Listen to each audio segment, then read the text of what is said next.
Serial Anupama में हो गया है अनुपमा और आद्या का आमना सामना। एक बार फिर से आ गई है दोनों माँ बेटी आमने सामने। दोस्तों, हम आपको बता दें कि आद्या को कोई और नहीं बल्कि माँ ही खुद घर में लेकर आती है, जिसे देखते ही अनुपमा शॉक हो जाती है और कहती है कि ये तो मेरी छोटी है।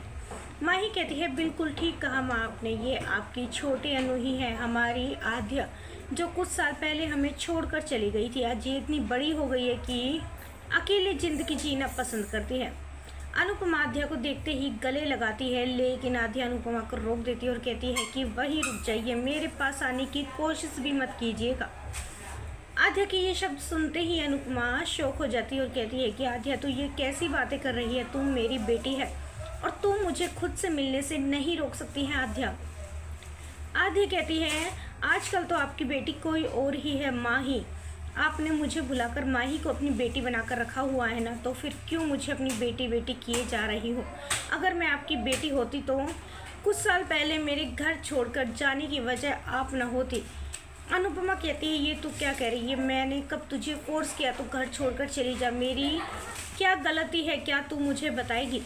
आद्या कहती है, जब डिम्पी भाभी इस दुनिया को छोड़ कर गई थी तब सारा का सारा इल्ज़ाम मुझ पर आ गया था, आपको मुझे बचाना चाहिए था। आप जानती थी कि मैंने कुछ भी नहीं किया है, मैं रोती रही बिलखती रही, लेकिन किसी ने भी मेरा यकीन नहीं किया। और तो और आप तो खुद मुझे पुलिस के हवाले करना चाहती थी। जब आप ही मुझ पर यकीन नहीं कर रही थी तो मैं किसके सहारे यहाँ पर रुकती, किस उम्मीद से यहाँ पर रुकती कि मैं बेगुनाह साबित हो भी जाऊँगी या नहीं। इसलिए मुझे जाना पड़ा। इस वजह से सिर्फ और सिर्फ घर छोड़कर जाने की वजह आप ही हो। और अब आपको क्या लगता है, आप मुझे देखोगी, बेटा बेटा कहोगी, मैं आपकी बातों में आ जाऊंगी? बिल्कुल भी नहीं। मैं आपसे नफ़रत करती हूँ, नफ़रत। इसलिए जितना हो सके मुझसे दूर रहिए और मुझे ढूंढने की कोशिश बिल्कुल भी मत कीजिएगा। दोस्तों, सीरियल में आज ट्विस्ट को लेकर आप कितने एक्साइटेड है, हमें अपनी राय कमेंट्स में ज़रूर बताइएगा। और नहीं किया है चैनल को सब्सक्राइब तो जल्दी से कर ले, जिससे सीरियल से जुड़ी सारी अपडेट हम आप तक लेकर पहुँचे सबसे पहले।